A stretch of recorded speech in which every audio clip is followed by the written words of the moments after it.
All right, so hello everyone, welcome to psych shorts. आज इस video में आपको चैप्टर 3 ह्यूमन डेवलपमेंट पूरा समझ में आने वाला है, ये मेरी आपसे गारंटी है। आपने इतना सा काम करना है, टिक कर आराम से बैठ जाओ और इस वीडियो को लास्ट तक जरूर देख लेना। You will understand human development in detail. Let's get started. क्या एक इंसान सिर्फ बढ़ता है? क्या आपकी कॉग्निटिव कैपेसिटीज ओल्ड एज में जाकर कम नहीं होती हैं? होती है ना। क्या मेमोरी पावर ओल्ड एज में कम नहीं होती है? फिजिकल बॉडी की पावर ओल्ड एज में कम नहीं हो जाती है? तो डेवलपमेंट इतना बड़ा शब्द है कि इसके अंदर सिर्फ वो नहीं आता कि एक इंसान छोटे से बच्चा था, उसके बाद इतना बड़ा बन गया तो सिर्फ हम विकसित होने की बात करेंगे। डेवलपमेंट में ग्रोथ के साथ साथ डिक्लाइंस भी इंक्लूड होते हैं। ऑल्सो डेवलपमेंट शब्द सिर्फ हमारी फिजिकली डेवलपमेंट पर मतलब बात नहीं करता है कि जैसे मम्मी के पेट में थे तो इतना सा बच्चा था, राजमा जितना बच्चा होता है, जायगॉट बोलते हैं उसको ना, वो बच्चा पेट में इतना सा होता है। फिर आज हम इतने बड़े हो चुके हैं, तो क्या वो सिर्फ फिजिकल ग्रोथ की बात कर रहे हैं हम? नहीं। पहले आप लॉजिकल थिंकिंग नहीं कर पाते थे। एनीवन जिसको लगता था सेंटा क्लॉज असली असली होता है, मुझे याद है ऐसा कुछ चलता था हमारे टाइम पर कि हाथ मिलाने होते हैं 100 लोगों से, या मतलब कुछ साइन कराना है तो सेंटा क्लॉज आके गिफ्ट देंगे। ये सब चीजों पे बच्चे मानते हैं, but as an adult, as an even adolescent, तुम लोग इस बात को समझ चुके हो कि ऐसा कुछ सच में नहीं होता है। तो लॉजिकल थिंकिंग पहले नहीं थी, अब आ गई है। इमोशंस पहले हैंडल करने नहीं आते थे, अब आप कुछ हद तक उसको सीख चुके हो। इमोशनली कैसे विकसित हुए हैं, कॉग्निटिवली कैसे विकसित हुए हैं, समाज हमारा कैसे बढ़ता है, और भी बहुत सारी तरीके की डेवलपमेंट होती है, सिर्फ ये नहीं। तो फिजिकली और मेंटली एक इंसान कैसे विकसित होता है, ये सब कुछ इस चैप्टर में हमें समझाया जाएगा। तो अब सीधा डेफिनेशन पर आते हैं, डेवलपमेंट किसे कहा जाता है। Development refers to the pattern of progressive, orderly and predictable changes that begins at conception। मतलब जब बच्चा पेट में आया तब से लेकर जब तक हमारी जिंदगी चलती है, till the moment you die, तब तक डेवलपमेंट चलती ही रहती है, डेवलपमेंट रुकती नहीं है। राइट। दूसरा, ये वही पॉइंट जो मैंने बोला है ना, from conception until the moment of death we change in every aspect of our life. Also it includes both growth and decline as observed during the old age। ये सब बातें हम ऑलरेडी पढ़ चुके हैं, समझ चुके हैं, और जो मैं वर्ड्स में मार्क कर रहा हूं ये हमारे टेक्निकल वर्ड्स हैं, और ये वही एनसीईआरटी की लाइंस है जो आपके टीचर्स एक्सपेक्ट करती हैं 11th क्लास में। राइट। तो तभी ये नोट्स बहुत सोच समझ के आपके लिए बनाए हैं।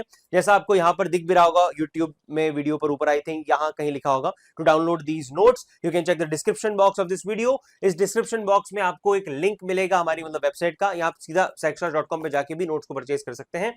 वहां पर हमने क्या रखा है, जैसे आपको स्क्रीन पर दिख रहा है, ये 299 रुपीज, आजकल पिज्जा भी नहीं आता इतने में। इस प्राइस में मैं आपको सारे चैप्टर्स के, 8 चैप्टर के कुछ ऐसे डिटेल नोट्स, उसके साथ साथ फ्लो चार्ट्स भी आपको मैं प्रोवाइड कर रहा हूं। तो 8 चैप्टर के डिटेल नोट्स, 8 चैप्टर के फ्लो चार्ट्स आप ले सकते हैं in just price of pizza. To purchase this, description box check कर लो या वेबसाइट से जाके आप उसको ले सकते हैं। ठीक है। तो ये पहला टॉपिक हमारा यहां पर कंप्लीट होता है। आई होप आपको यहां तक चीजें समझ आई हैं। आगे बढ़ते हैं। आगे क्या कह रहे हैं कि डेवलपमेंट इन्फ्लुएंस होता है by the interplay of biology, cognitive and socio emotional processes. बिल्कुल सही बात है। क्या कह रहा है, पता चला कि डेवलपमेंट हमारी सिर्फ फिजिकल तो है ही नहीं ना। डेवलपमेंट मतलब बायोलॉजिकली हमारी क्या प्रोसेसेस चेंज होती हैं। डेवलपमेंट मतलब कॉग्निटिवली हम कैसे विकसित होते हैं, और डेवलपमेंट मतलब सोशली और इमोशनली हम कैसे विकसित होते हैं। तो बायोलॉजिकल प्रोसेसेस भी इन्वॉल्व होती हैं डेवलपमेंट में, कॉग्निटिव प्रोसेसेस भी इन्वॉल्व होती हैं, और हमारी सोशियो इमोशनल प्रोसेसेस भी इन्वॉल्व होती हैं। और ऑल्सो ये सब चीजें एक दूसरे को भी इन्फ्लुएंस करती हैं। अगर आपकी बायोलॉजी में कुछ चेंज होता है, बॉडी में हार्मोन्स में, जितने भी बॉडी में केमिकल्स हैं, सिर्फ हार्मोन नहीं होते हैं, और भी होता है, न्यूरोट्रांसमीटर होते हैं, खैर, तो जितने भी मतलब बॉडी की प्रोसेसेस हैं, केमिकल्स हैं, वो कॉग्निशन को, हमारी सोच को इन्फ्लुएंस करती है। हमारे इमोशन हमारी कॉग्निशन को इन्फ्लुएंस करते हैं, हमारे इमोशन हमारी बायोलॉजी तक को इन्फ्लुएंस करते हैं। और मतलब सारी चीजें, क्या सोसाइटी इन्फ्लुएंस नहीं करती? क्या मम्मी ने डांट दिया, क्या आप सैड नहीं हो जाते हो? मम्मी ने डांट दिया और वो लड़ाई बहुत ज्यादा हो गई, तो क्या सोचने समझने की शक्ति, कंसंट्रेट करना, मन ना लगना चीजों में, इसमें भी फर्क पड़ता है ना। अभी आपको पता नहीं है, बट आगे 12th में जाके पता चलेगा कि इन सब चीजों से बायोलॉजी भी चेंज होती है, अंदर बहुत से हार्मोन प्रोड्यूस होते हैं हमारे इन सब चीजों में बदलाव आने से। तो ये तीनों processes, biology, cognition, socio emotional, एक दूसरे को भी इन्फ्लुएंस करती हैं, और मिलकर मिलकर ये क्या करती हैं, डेवलपमेंट को ओवरऑल इन्फ्लुएंस करती हैं। यही यहां पर लिखा है, आप इसको देख सकते हैं। These processes are interwoven. एक दूसरे को इन्फ्लुएंस करती हैं। तो अब आप समझ चुके हैं डेवलपमेंट का बेसिक मतलब। अब हम आगे बढ़ते हैं। अगला टॉपिक आता है life span perspective on development. इस टॉपिक में हमें 7 मेन अजम्पशन बताई गई है ह्यूमन डेवलपमेंट के बारे में, कि इंसान कैसे विकसित होता है, उसकी 7 मेन अजम्पशंस। तो क्या ये क्वेश्चन लाइकली नहीं है? देख के ये पता चल रहा है कि अच्छा खासा 6 नंबर का क्वेश्चन इस टॉपिक से बन सकता है, और अगर बन जाए तो आपके मजे ही मजे हैं। क्यों बोल रहा हूं मैं? क्योंकि बहुत आसान है। क्या है? देखो, 7 मेन अजम्पशन है कि इंसान कैसे डेवलप होता है। पहले ये अजम्पशन क्या है? हमारी जो डेवलपमेंट है वो लाइफ लॉन्ग होती है। ये तो हमने ऑलरेडी पढ़ लिया कि डेवलपमेंट कंसेप्शन से डेथ तक चलती रहती है, और इसमें गेन्स और लॉसेस दोनों इंक्लूड होते हैं।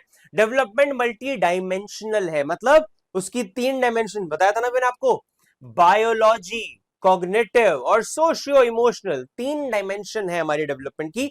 तीनों तरीके से एक इंसान विकसित होता है, और ये तीनों डायमेंशन इंटरवोवन है, मतलब एक दूसरे को भी इंफ्लुएंस करती हैं, और तीनों मिलकर हमारी डेवलपमेंट को इंफ्लुएंस करने की ताकत रखती हैं। आगे चलते हैं। आगे क्या लिखा है?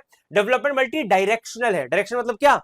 Both the directions, growth and decline, इसमें दोनों डायरेक्शन इन्वॉल्व होती हैं। डेवलपमेंट में ग्रोथ भी आती है और डिक्लाइन भी इंक्लूड होता है। तो श्रिंक्स एंड एक्सपेंड ऑल्सो, इसकी जो डायमेंशन है वो श्रिंक भी होती है और एक्सपेंड भी होती है। ओल्ड एज में जाके हमारी कॉग्निटिव प्रोसेसेस श्रिंक होने लगती हैं, और बाकी बचपन से धीरे धीरे वो एक्सपेंड हो रही होती है, विकसित हो रही होती है। देन फोर्थ अजम्पशन आती है, development is highly plastic. Plastic किसे कहा जाता है? प्लास्टिक रेफर करता है ऐसी चीज को जो बदल सकती हो, जिसको इजीली चेंज किया जाता हो। तो क्या टेक्निकल टर्म है? मॉडिफाइबल। डेवलपमेंट मॉडिफाइबल भी है।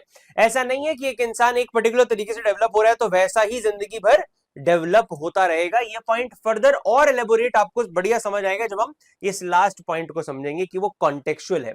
तो डेवलपमेंट मॉडिफाइबल मतलब आपकी स्किल्स, आपकी एबिलिटीज, वो सब चेंज हो सकती हैं, सिर्फ इंप्रूव की नहीं। यहां तो इंप्रूव लिखा है, बट डाउन भी जा सकती हैं। अगर आपकी एक एग्जांपल लेते हैं, संगति, सोसाइटी अच्छी है, आप सोचेंगे वैसे, आपके इमोशन वैसे आएंगे, आपके इवन बायोलॉजी तक को सोसाइटी इन्फ्लुएंस करने की ताकत रखती है। धीरे धीरे आप इन बातों को समझेंगे। तो जैसा समाज है, जैसे माहौल में आप हैं, अगर हम आपके आसपास का रहन सहन बदल दें तो आपकी डेवलपमेंट में जमीन आसमान का फर्क आ सकता है। और आपको क्यों लगता है आपके मम्मी पापा इतनी मेहनत क्यों करते हैं कि आपको अच्छे स्कूल में भेजें, आपका अच्छा एनवायरनमेंट रखें, अच्छी सोसाइटी में आप रहें? ये कोशिश क्यों कर रहे हैं? हर कोई ऐसा क्यों करता है? ताकि आपको एनवायरनमेंट अच्छा मिले, माहौल अच्छा मिले, और आप उसके हिसाब से डेवलप फर्दर अपनी जिंदगी में कर पाए। समझ रहे हो? तो डेवलपमेंट हाईली मॉडिफाइबल है, प्लास्टिक है, बदली जा सकती है। स्किल्स वगैरह हमारी बढ़ती भी और कम भी, मतलब हम उसको कर सकते हैं। Okay, now then development is influenced by the historical condition. ये पॉइंट पता क्या बताता है? कि भाई ये मत समझना कि डेवलपमेंट हमारी प्रेजेंट कंडीशन पर ही सिर्फ डिपेंडेंट है।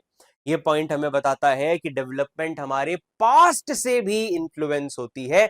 आज जो तुम्हारे साथ हो रहा है वो तुम्हारे कल को इंफ्लुएंस जरूर करेगा, पर जो बीते हुए कल में तुम्हारे साथ हुआ है वो भी तुम्हारे आने वाले फ्यूचर को इन्फ्लुएंस करने की पावर रखता है। समझ रहे हो मेरी बात को? जैसे अगर मैं तुम्हें इसका एक एग्जांपल दूं, तो अगर किसी बच्चे को बचपन के पहले साल में, जब वो बच्चा सिर्फ 1 साल का था, वो पहला साल में उसके माँ बाप ने इरेटिक बिहेवियर, मतलब एक कोल्ड बिहेवियर उसकी तरफ रखा है, प्यार मोहब्बत शो नहीं करी, उसको केयर नहीं दिया, तो आने वाले समय में एज एन अडल्ट वो जैसा इंसान बनेगा, उस पे उसकी जिंदगी के पहले साल का भी बहुत बड़ा असर रहेगा। तो हमारी जो डेवलपमेंट है वो हमारी सिर्फ प्रेजेंट से नहीं, हमारी हिस्टोरिकल कंडीशंस से भी इंफ्लुएंस होने की ताकत इसमें है। तो मतलब अपनी नॉट जस्ट प्रेजेंट, तभी बोला जाता है बचपन से बच्चे को अच्छे से ट्रीट करो, तभी वो एज एन एडल्ट अच्छा इंसान बनकर विकसित होगा। तो डेवलपमेंट इज मल्टी डिसिप्लिनरी। इसका क्या मतलब है? सिर्फ साइकोलॉजी का कॉपीराइट नहीं है। डिसिप्लिन मतलब डिसिप्लिन सब्जेक्ट, राइट, कि किन किन सब्जेक्ट्स में इसको पढ़ा जाता है। तो सिर्फ साइकोलॉजी नहीं, एंथ्रोपोलॉजी, सोशियोलॉजी और भी बहुत से सब्जेक्ट्स हैं जिसमें डेवलपमेंट एज अ टॉपिक पढ़ाया जाता है, समझाया जाता है। And now the last point, development is contextual. इसका क्या मतलब है अगर मैं आपको बताऊं? देखो, कॉन्टेक्चुअल पर ना हम आगे पूरी एक थ्योरी पढ़ने वाले हैं। यूरी ब्रॉनफ्रेंडर की एक पूरी थ्योरी आएगी जिसमें ये टॉपिक आपको और अच्छे से समझ आ जाएगा। बट अभी के लिए आप इतना समझ लीजिए कि ये जस्ट एलेबोरेटेड पॉइंट है हमारे फोर्थ पॉइंट का। क्या मतलब इसका? कि डेवलपमेंट कॉन्टेक्स्ट के हिसाब से मॉडिफाई होती है। ऊपर हमने पढ़ा डेवलपमेंट चेंजेबल है, पर कैसे चेंजेबल है? इसको कौन चेंज कर सकता है? इस डेवलपमेंट को मॉडिफाई कर सकता है, बदल सकता है हमारा कॉन्टेक्स्ट। कॉन्टेक्स्ट क्या होता है? कॉन्टेक्स्ट मतलब संदर्भ की, मतलब आप किस माहौल में है। एक इंसान की बायोलॉजिकल मतलब इनहेरिटेंस कैसी है, कैसे जीन्स आपको आपके मम्मी पापा से मिले हैं, प्लस आपका समाज कैसा है, प्लस आपके पास फिजिकल फैसिलिटीज कितनी अवेलेबल है ना, आपके दोस्तों की सोच क्या है, आपके कल्चर में क्या आइडियोलॉजीज को फॉलो किया जाता है, उन सब चीजों को हम बोलते हैं कॉन्टेक्स्ट। तो एक इंसान का जैसा कॉन्टेक्स्ट होता है, जैसा आसपास का ओवरऑल उसका माहौल है, उसके हिसाब से उसकी डेवलपमेंट एक्ट करती है, रिस्पॉन्ड करती है, बदलती रहती है, राइट। तो ये 7 मेन पॉइंट्स थे ह्यूमन डेवलपमेंट के बारे में। आई होप आपको ये सातों समझ आए होंगे, और लास्ट वाला आपको अभी और बेहतर समझ आएगा जब हम ब्रॉनफ्रेंड बेनर की थ्योरी पढ़ेंगे। अब आगे बढ़ते हैं। आगे जाने से पहले यहां पर ना ये 4 मेन डेफिनेशन मैंने डिटेल नोट्स में जानबूझकर स्पेशली आपके लिए यहां रखी है, बोल्ड भी किया है, जो मेन मेन वर्ड है इनको याद करना बहुत जरूरी है। यूजुअली क्या होता है 11th क्लास के जब फाइनल पेपर की बात कर रहा हूं, इनमें से क्वेश्चन बनते हैं, और कई बार तो ऐसा होता है आपको समझ ही नहीं आता फर्क, पर ये सारे शब्द आपस में डिफरेंट है, पढ़ लेना, याद कर लेना, पर शॉर्ट में बता रहा हूं। ग्रोथ में मेन होता है फिजिकल डेवलपमेंट, बॉडी कैसे बढ़ती है, साइज वगैरह ना, वो सब चीजें ग्रोथ सिर्फ फिजिकल डेवलपमेंट तक लिमिटेड है। मैच्योरेशन भी फिजिकली है, बट उसमें आप मेन वर्ड यूज करेंगे जेनेटिकली, कि मतलब मैच्योर होना किसको बोलते हैं, ये मेनली ना, ये जो मैच्योरेशन टेक्निकल वर्ड है वो मेनली हमारी बायोलॉजिकल मैच्योरेशन को डिफाइन कर रहा होता है कि आप biologically yes now you are mature, ये डेवलपमेंट आपके अंदर हो चुकी है। तो जेनेटिक ब्लूप्रिंट आप यहां पर मेन वर्ड यूज करते हैं। डेवलपमेंट क्या होता है, इन सबसे बड़ा शब्द है, एवोल्यूशन को छोड़कर बाकी सबसे बड़ा शब्द क्या है, डेवलपमेंट। क्यों? क्योंकि डेवलपमेंट में हम क्या पढ़ा, इसमें सिर्फ ग्रोथ नहीं आती, इसमें डिक्लाइन भी आता है, इसमें सिर्फ फिजिकल नहीं आती, इसमें कॉग्निटिवली, इमोशनली, सोशली कैसे विकसित होते हो, सब कुछ इसमें आता है। और फिर इवोल्यूशन, ये सिर्फ एक इंसान की बात नहीं है डेवलपमेंट की, इवोल्यूशन मतलब स्पीसीज दर स्पीसीज आप कैसे विकसित हो जाते हैं, that is about the evolution. पढ़ना, याद करना डिटेल नोट्स में है, नोट्स आप परचेज कर सकते हैं, और या फिर यहीं से तुम्हें दिख रहे हैं, अपने नोट्स अपने आप बना लो इधर से देख के, जैसे आपको ठीक लगे, राइट। अगर आप 299 रुपीज अफोर्ड कर सकते हैं तो इसको खरीद लो, पीडीएफ फॉर्म में आपको मिल जाएगा। परचेज करने के बाद ये आपको यहाँ पर दिख रहा है, right, notes you can purchase from the description, description में लिंक है, परचेज करो, रिसिप्ट हमें व्हाट्सएप पर सेंड करो, ये हमारा व्हाट्सएप नंबर, और मैं आपको पीडीएफ फॉर्म में भी ये नोट्स आपको हमारे शेयर कर दूंगा। आगे बढ़ते हैं, अगला टॉपिक आता है फैक्टर्स इन्फ्लुएंसिंग डेवलपमेंट। इसमें क्या पढ़ना है, कौन कौन से फैक्टर हमारी डेवलपमेंट को इन्फ्लुएंस करते हैं। अगर मैं आपको इस पूरे टॉपिक का छोटा सा सार दूं तो पता है क्या बता रहे हैं टॉपिक, ये टॉपिक कह रहा है कि एक इंसान की डेवलपमेंट उसके जीन्स पर डिपेंड करती है, पर सिर्फ जीन्स नहीं, सिर्फ इनहेरिटेंस, सिर्फ बायोलॉजी नहीं, प्लस एक हमारा फैक्टर होता है सबसे बड़ा, एनवायरमेंटल फैक्टर। तो हमारे जीन्स प्लस हमारा एनवायरमेंट, ये दोनों मिलकर हमारी डेवलपमेंट को इन्फ्लुएंस करते हैं, इसको बनाते हैं, इसको प्रभावित करने की पावर इन दोनों चीजों के पास है, राइट। आपको एक एग्जांपल के तौर पर अगर मैं एक चीज बताऊं, जीन्स क्या करते हैं, एक लिमिट सेट कर देते हैं, एक लिमिट हमारे पोटेंशियल की। जैसे फॉर एग्जांपल हम एक इंसान की डेवलपमेंट में एग्जांपल लेते हैं इंटेलिजेंस का, इंटेलिजेंस कि आपका आईक्यू कितना होगा, ये भी तो डेवलपमेंट है ना, एक इंसान का आईक्यू कितना होगा।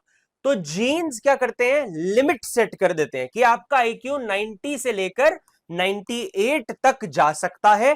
लोअर लिमिट और अपर लिमिट कौन सेट करता है, जीन्स।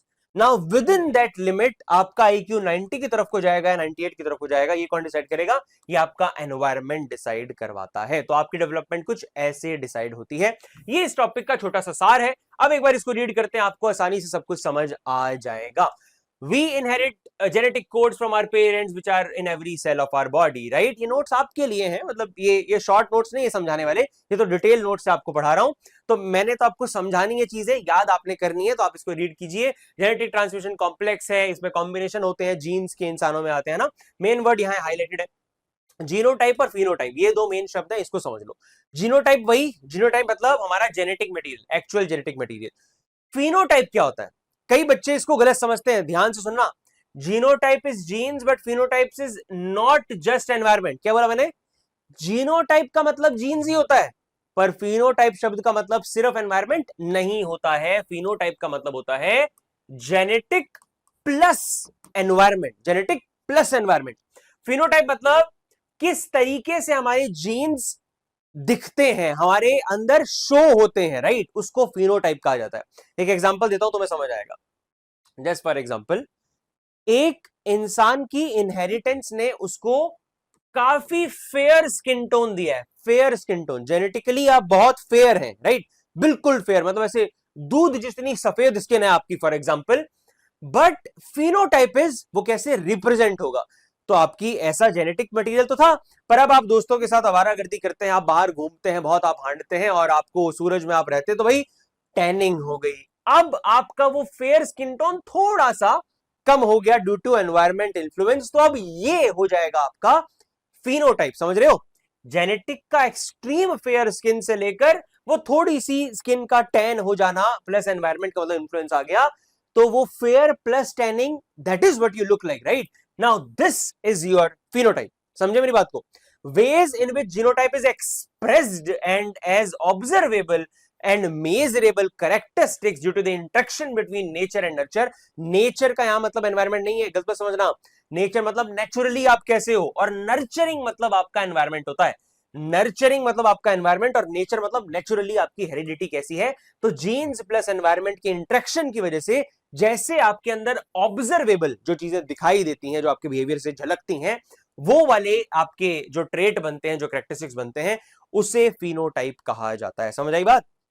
दोबारा बैक करके देख लेना, बहुत जरूरी टॉपिक है। फिनोटाइप में सिर्फ एनवायरमेंट नहीं आता, इट मींस जीन्स कैसे रिप्रेजेंट होते हैं आपके अंदर, कैसे दिखते हैं आपके अंदर, उसे फिनोटाइप कहा जाता है। तो एक इंसान सिर्फ जीन से इन्फ्लुएंस नहीं होता मेरे भाई, असल में रोल प्ले करते हैं आपके फिनोटाइप, मतलब genes plus your environment, right? आगे पढ़ते हैं। Genes provide the distinct blueprint to develop. Genes do not exist in isolation and development occur within the context of environment, but limitation set by genes and it makes everyone unique. क्या समझा? जो मैंने अभी आपको बताया था, समझ आया कि जीन्स लिमिटेशन सेट कर देते हैं, बट उस लिमिटेशन के अंदर अंदर हमें प्रभाव करने की पूरी पावर है हमारे एनवायरमेंट के पास, राइट? अब सेंड्रा और स्कार ने क्या बोला, ये सब बेसिक मतलब एडिशनल पॉइंट्स हैं, आप इन चीजों को रीड कर सकते हैं। मेन टॉपिक हमारा इतना था, मैंने आपको समझाया, बाकी डिटेल नोट्स आपके सामने है। Do read them and try to understand each and everything. Okay, कोई डाउट, कोई दिक्कत बचे, कमेंट सेक्शन में आप पूछ सकते हैं। मेन टॉपिक इतना ही था, मेन वर्ड वही है, मतलब इस टॉपिक में अगर क्वेश्चन बनेगा तो आपने मेनली इन दो चीजों के बारे में बात करनी है, जीन्स और एनवायरमेंट। और लिखना कैसे है? Genotype, phenotype. तो हमारी इन्फ्लुएंस होती है डेवलपमेंट फिनोटाइप से, मतलब genes plus environment. Okay, now context of development, ये थ्योरी बहुत इंपॉर्टेंट है। किसने दी है? ब्रॉन फ्रेन ब्रेनर की हम थ्योरी यहां पर पढ़ते हैं कॉन्टेक्स्ट ऑफ डेवलपमेंट में, जैसा मैंने आपको बताया था। तो मेरी बात बहुत ध्यान से सुनना, ब्रॉन फ्रेन ब्रेनर हमें क्या बताना चाहते हैं। ब्रॉन फ्रेन ब्रेनर ने एक बहुत ही बढ़िया मॉडल दिया, ये नाम है इसका। इसने बहुत अच्छा मॉडल दिया। क्या बता रहा है? ये आप हैं, ये आप हैं, द इंडिविजुअल। मैं थोड़ा सा और इसको बड़ा कर देता हूं, आपको क्लियरली दिख जाएगा, है ना? आई होप अब ये क्लियरली विजिबल है हम सबको, है ना? आपको भी क्लियरली अब ये दिख रहा होगा। तो the individual, this is you, and आपका जो इनर सर्कल है वो आप पर सबसे ज्यादा प्रभाव डालता है। ये आपकी मतलब डेवलपमेंट की बात हो रही है ना, कि ये आप हो और आप इतनी सारी चीजों से घिरे पड़े हो। ये है आपका कॉन्टेक्स्ट। मैं बोल रहा था ना, कॉन्टेक्स्ट क्या होता है। Now this is your context, और ये मेनली सिर्फ एनवायरमेंटल कॉन्टेक्स्ट की यहां पर बात कर रहा है। तो ये सब चीजों से आप घिरे हैं, और जो सर्कल आपके जितना पास है, जो एलिमेंट आपके जितना पास, इतना करीब है, वो आपको उतना ही स्ट्रांगली इन्फ्लुएंस करता है। करते तो दूर वाले भी हैं, पर पास वाला ज्यादा इन्फ्लुएंस करता है। ये इसका बेसिक सार है। अब समझते हैं टेक्निकली आपने इसको लिखना कैसे है। तो टेक्निकली उसने क्या बोला, इंडिविजुअल को इन्फ्लुएंस करते हैं तीन मेन सिस्टम। तीन मेन सिस्टम, टोटल चार है, पर तीन मेन कौन से हैं? आपका माइक्रो सिस्टम आपको सबसे ज्यादा इन्फ्लुएंस करता है, फिर आता है आपका दूसरा system, that is your exosystem, और फिर आता है आपका तीसरा system, that is your macrosystem. ये तीन मेन सिस्टम आपको इन्फ्लुएंस करते हैं। पर अब होता क्या है, माइक्रो सिस्टम के जो अंदर के एलिमेंट होते हैं वो भी आपस में इंटरेक्ट करते हैं। इसका भी आपको एग्जांपल दूंगा, उसको हम कहते हैं मीजो सिस्टम। तो इन टोटल देखा जाए तो चार सिस्टम हो गए, इन टोटल चार सिस्टम है, और मेन सिस्टम हमारे तीन होते हैं, माइक्रो, एक्सो, मैक्रो। और माइक्रो के अंदर वाले एलिमेंट जब आपस में इंटरेक्ट करते हैं, उनके इंटरेक्शन से भी हमें प्रभाव पड़ता है, हमारे डेवलपमेंट को प्रभाव पड़ता है, उसको कहा जाता है मीजो सिस्टम। एक एग्जांपल दूं, जब आपकी फैमिली और स्कूल का आपस में इंटरेक्शन होता है, पेरेंट टीचर मीटिंग, तो क्या इस इंटरेक्शन से आपकी डेवलपमेंट में फर्क नहीं पड़ता? अगर भाई नंबर कम आए हैं और पापा स्कूल चले गए, तो उसके बाद जो होगा आपके साथ, समझ रहे हो मेरी बात, उससे भी तो आपकी डेवलपमेंट में प्रभाव पड़ेगा ना। तो फैमिली और स्कूल का आपसी इंटरेक्शन, या दोस्त जब आपके फैमिली से मिलते हैं वगैरह, ये सारे मतलब माइक्रो के अंदर के एलिमेंट जब आपस में इंटरेक्ट करते हैं और उससे हमारी डेवलपमेंट प्रभाव पड़ता है, उसे मीजो सिस्टम कहा जाता है। माइक्रो मतलब हमारे करीबी। माइक्रो में क्या आते हैं आपको दिख ही रहा है, फैमिली, स्कूल, आपके दोस्त, नेबर, रिलीजियस सेटिंग। अगर आप रिलीजियस सेटिंग में मतलब बहुत इन्वॉल्व है तो उस अजम्पशन के साथ इसको यहां पर लिखा गया है। एक्सो में क्या आता है? एक्सो में आते हैं आपके दूर के दोस्त, आपका मास मीडिया जो आप कंज्यूम करते हैं, कंटेंट। आई बिलीव आजकल तो मास मीडिया को यहां होना चाहिए, नहीं आजकल, क्योंकि दोस्तों से ज्यादा हम अपने फोन के साथ ज्यादा करीब हैं, तो मास मीडिया मतलब यहां होना चाहिए। खैर, उसने तो वही बोला तो हम वही लिखेंगे। वर्क प्लेस आपका आगे जाके कैसा बनेगा, नेबरहुड, है ना, ये सारी चीजें आपके एक्सो सिस्टम में आती है। मैक्रो मतलब बहुत बड़ी चीजें जो हमें दिखती भी नहीं है, पर वो भी आपको प्रभाव डालती हैं। बिलीफ्स, आपके आसपास के लोगों की कैसे मान्यताएं हैं, वो आपकी डेवलपमेंट को इन्फ्लुएंस करने की ताकत रखती है। आइडियोलॉजीज कैसी हैं, एटीट्यूड्स कैसे हैं उन लोगों के, ट्रेडिशंस कैसे फॉलो करते हैं, आपके कल्चर में क्या क्या ट्रेडिशंस को फॉलो किया जाता है, ये सारी चीजें आपकी मतलब डेवलपमेंट को, द इंडिविजुअल मतलब यू, आपको इन्फ्लुएंस करती हैं। ये थ्योरी हमें ब्रॉन फ्रेंड बेनर ने दी है। प्लस लास्ट में ये बोलता है टाइम, समय, क्रोनो सिस्टम मतलब टाइम भी आपको इन्फ्लुएंस करता है।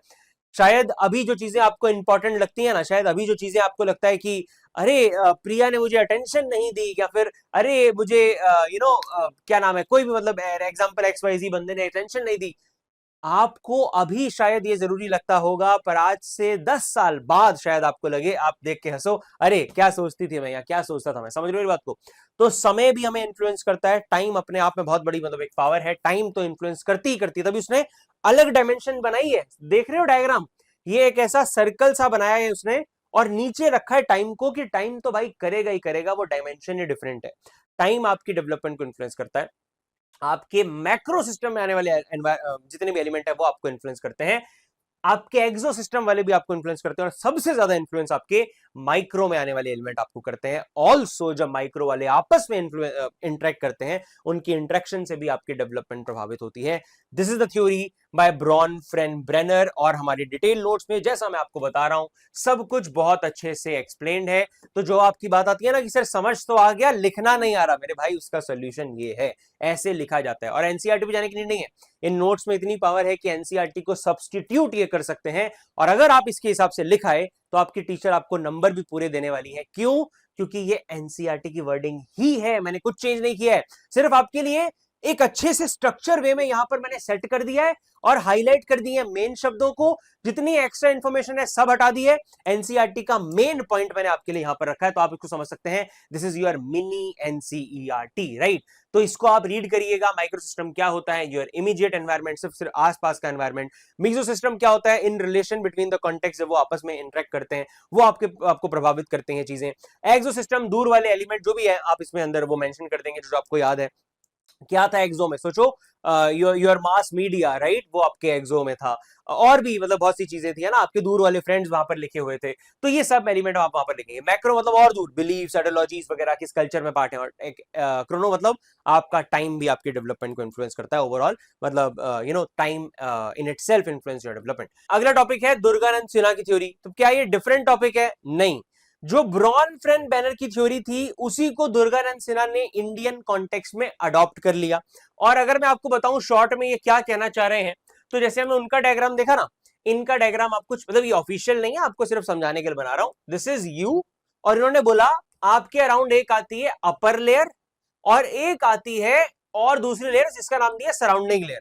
तो जैसे उसने बोला माइक्रो, मीजो, एक्सो, मैक्रो, इन्होंने कहा सिर्फ दो सिस्टम, मतलब आई मीन सिर्फ दो लेयर, सिस्टम नहीं, लेयर वर्ड यूज किया।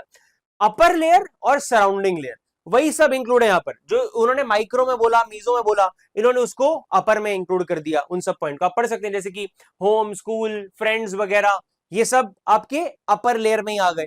और सराउंडिंग में क्या आता है, आपके पास कैसी एमिनिटीज हैं, राइट, मतलब कैसी जनरल एमिनिटीज हैं आपके पास, आप किस तरीके की इंस्टीट्यूशनल सेटिंग में रहते हैं, आपका जियोग्राफिकल एनवायरनमेंट कैसा है, कल्चर की आइडियोलॉजीज क्या है, वो सब चीजें सराउंडिंग लेयर में आ गई, वो आपको इन्फ्लुएंस करती हैं, जो क्लियरली विजिबल नहीं होती हैं, जो चीजें आपके लिए क्लियरली विजिबल नहीं है वो भी आपको इन्फ्लुएंस करती हैं सराउंडिंग लेयर वाली, और जो आसपास है जो बिल्कुल क्लियरली विजिबल है, फैमिली वगैरह, दोस्त, उनकी संगति, मास मीडिया, ये सब चीजें आपकी अपर लेयर में आती है और ये भी आपको इन्फ्लुएंस करने की पावर रखता है। तो उन्होंने बस वर्डिंग चेंज करी, इस तरीके की थ्योरी है दुर्गानंद सिन्हा की। आप इसको यहां से रीड करेंगे और आपको सब कुछ इजीली समझ आ जाएगा। लिखना कैसे है उन सब चीजों के लिए नोट्स आपको मैंने ऑलरेडी दिए हैं, राइट। अब मतलब इसको वीडियो को पॉज करके बेशक आप पढ़ लो, आपको समझ आ जाना चाहिए, है ना।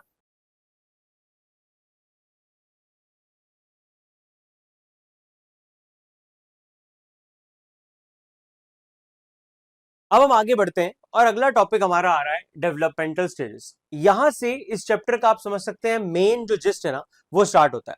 बट इसी के साथ मैं एक चीज आपको और बता दूं, इधर से अब इस चैप्टर में समझने वाली चीजें थोड़ी कम हो जाती हैं और याद करने वाली थोड़ी ज्यादा हो जाती हैं।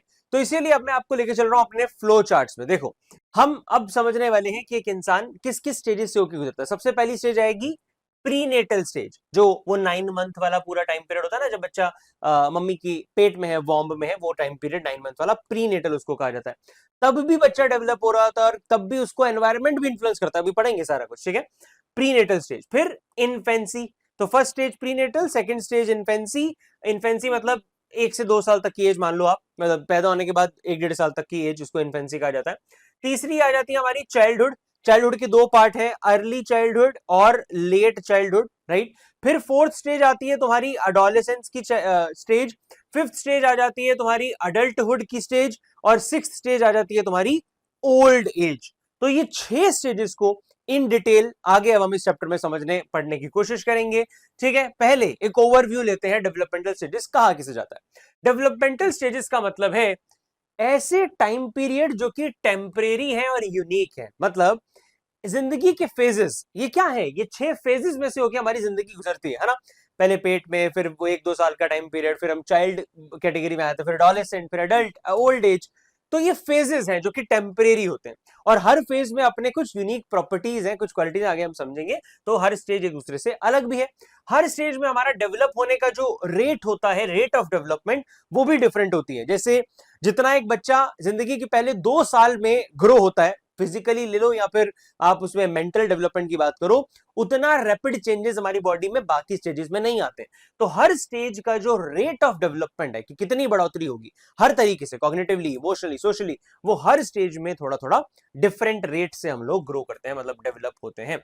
और हर स्टेज में हमारे कुछ ना कुछ डेवलपमेंटल टास्क होते हैं। ये टेक्निकल वर्ड है। ये क्या होता है डेवलपमेंटल टास्क, मतलब आप समझिए उस स्टेज के माइलस्टोन।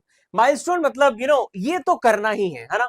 तो जैसे कि इन्फेंसी स्टेज का क्या माइलस्टोन हो सकता है कि भाई बच्चे को इन्फेंसी खत्म होने से पहले पहले कम से कम बैठना आ जाना चाहिए। बच्चा कैन सिट प्रॉपरली चाइल्डहुड में जाने से पहले पहले। बच्चे को जब बच्चा 3 साल का होता है तो लगभग थोड़ा बहुत बच्चा बोलना चालू कर दे, बच्चा can talk a little at least. तो 3 साल का होने तक बात करना, इस एज में आने से पहले तक चलने लग जाना, इस एज में आने तक बैठने लग जाना, इसको कहा जाता है डेवलपमेंटल टास्क। हर स्टेज में, ये जो हमने अभी पढ़ी 6 स्टेजेस, हर किसी स्टेज के अपने कुछ कुछ डेवलपमेंटल टास्क होते हैं जिनको पूरा करना जरूरी होता है। बट कोई बच्चा उसको थोड़ा जल्दी कर लेता है, किसी को थोड़ा समय लगता है, और वो उसके हिसाब से सोसाइटी की एक्सपेक्टेशन भी बन जाती है। तो ये सब आप डेवलपमेंटल टास्क में लिख सकते हैं कि डेवलपमेंटल टास्क मतलब क्या। डेवलपमेंटल टास्क मतलब हर स्टेज के अंदर के माइलस्टोन जो हमें पूरे करने जरूरी होते हैं। बाकी ये सभी टॉपिक जो अभी हम आगे पढ़ने वाले हैं ना, ये हमारे डिटेल नोट्स में ऑलरेडी मौजूद है, जो मैं आपको अभी तक जो पढ़ा रहा था इन डिटेल नोट्स में ये सभी टॉपिक्स हैं। तो जैसे ये आप देख सकते हैं, ओल्ड एज के बारे में पूरी डिस्क्रिप्शन है, या आपके एडोलेसेंस के, एडल्टहुड के बारे में पूरी डिस्क्रिप्शन है, एडोलेसेंस के चैलेंजेस, ये सारा डिस्क्रिप्शन यहाँ पर है। तो आप इसमें से अपनी लर्निंग करेंगे। बट यहाँ पर तो वो चीजें हैं ना जो आपने याद करनी है। समझने के लिए ये flow charts more than enough है, मैं आपको यहां से अभी समझाऊंगा और उसके बाद आप इनमें से डिटेल नोट्स में से लर्निंग अपनी करेंगे, ठीक है भाई। अब जो 6 स्टेजेस मैंने आपको बताई थी उन्हीं को एक एक करके पढ़ना स्टार्ट करते हैं। पहली स्टेज हमारे सामने आ रही है प्रीनेटल स्टेज। प्रीनेटल स्टेज में क्या कुछ होता है, जितने पॉइंट्स मैंने यहां लिखे हैं ये है हमारे की टर्म्स। की टर्म्स मतलब आप इन की टर्म्स को थोड़ा सा अपनी लैंग्वेज में फर्दर एक्सप्लेन करके अगर लिख देंगे तो आपको पूरे मार्क्स जरूर मिलेंगे। और ये एनसीईआरटी से ही की टर्म निकाली है, जो आपके टीचर्स को चाहिए होता है वही यहां पर मौजूद है। बाकी डिटेल्ड एक्सप्लेनेशन जो आपने लर्निंग करनी है वो कहां से करोगे, डिटेल नोट जो अभी तक मैं आपको पहले दिखा रहा था, राइट। तो अब इधर ध्यान दो, प्रीनेटल में क्या होता है, ये वो स्टेज है जो 9 महीने वाली स्टेज है, कंसेप्शन से बर्थ तक, जब तक मतलब वॉर्म में है बच्चा तब तक की पूरी स्टेज है। इसमें और दूसरी बात क्या लिखेंगे कि यहां बच्चा इन्फ्लुएंस किन फैक्टर से होता है, जीन्स। ऑब्वियसली बच्चा है ही जीन्स का मतलब मिक्सचर है ना, और क्या है वो जायगोट। जब वो धीरे धीरे बड़ा हो रहा है तो जीन्स उसको बिल्कुल इन्फ्लुएंस करते हैं। उसके बाद उसका एनवायरमेंट, बच्चा पेट में है, फिर भी एनवायरमेंट इन्फ्लुएंस उसे करने की ताकत रखता है। और मम्मी के कैरेक्टरिस्टिक्स मतलब मैटरनल कैरेक्टरिस्टिक्स, मतलब मम्मी कैसा बिहेवियर रख रही, अगर अगर बच्चे की माँ उस समय ज्यादा अग्रेसिव बिहेवियर में इंडल्ज होती हैं, अगर नेगेटिव एनवायरनमेंट मम्मी का भी है तो वो बच्चे को इन्फ्लुएंस करेगा, राइट। टेरेटोजेंस क्या होते हैं, teratogens is like one of the example that we give under maternal characteristics, कि अगर लेट्स से कोई स्मोक करता है, कोई प्रेग्नेंट लेडी स्मोक कर रही है तो वो बहुत खतरनाक है बच्चे के लिए। अगर आप पोल्यूशन से एक्सपोज हो रहे हैं वो बहुत खतरनाक है, अगर आप ड्रग्स में हैं वो बहुत खतरनाक है, अगर किसी तरीके की रेडिएशन वगैरह लग रही है तो बच्चे के लिए वो भी खतरनाक है। तो ये सब पॉइंट बेसिक से हम प्रीनेटल के अंदर समझते हैं। ये तो सिंपल सा मतलब टॉपिक था कि बच्चा पेट में है तो क्या होता है, ये सब चीजें वहां पर होती हैं। डिटेल नोट्स में मैं आपको एक बार दिखा देता हूं, ये छोटा सा हमारा टॉपिक था, इसको आप रीड करेंगे, इसको आप लिख के आएंगे तो आपको पूरे नंबर मिलेंगे प्रीनेटल स्टेज में, मतलब वो 9 महीने वाला टाइम पीरियड। और ये सब फैक्टर वहां में इन्फ्लुएंस करते हैं। दोबारा बता रहा हूं टेक्निकल वर्ड, टेराटोजन मतलब एनवायरमेंट के ऐसे एलिमेंट जो बच्चे के डेवलपमेंट को हैम्पर कर सकते हैं even with in the warm, right. So example के तौर पर पॉल्यूशन, रेडिएशन एटसेट्रा आप लिख सकते हैं। अब आते हैं दूसरी स्टेज पर जो कि है इन्फेंसी। क्या होती है इन्फेंसी, मैं इसको थोड़ा सा बड़ा कर देता हूं ताकि आपको इजीली दिख जाए। I hope now it should be very clearly visible. Infancy मतलब पैदा होने के बाद 1-2 साल की जो एज होती है उसको हम इन्फेंसी कहते हैं। और इन्फेंसी में क्या है, देखो बहुत बेसिक है, मोटर डेवलपमेंट होती है इन्फेंसी में, मतलब कि फिजिकली बच्चा कैसे डेवलप होता है। तो इन्फेंसी में जो हमारी फिजिकल मूवमेंट्स होती है वो डिपेंड करती है हमारे रिफ्लेक्सेस पे। क्या होते हैं रिफ्लेक्स एक्शन, यस साइंस में पढ़ा था, ऑटोमेटिक एक्शन, जो हम ऑटोमेटिक एक्शन करते हैं, गर्म चीज पे हाथ लगी अचानक से पीछे कर लिया। तो स्टार्टिंग ऑफ इन्फेंसी में हमारी फिजिकल मूवमेंट हमारे रिफ्लेक्सेस द्वारा गवर्न्ड होती है। और रिफ्लेक्सेस को कौन कंट्रोल करता है, हमारी स्पाइनल कॉर्ड इसको कंट्रोल करती है, राइट।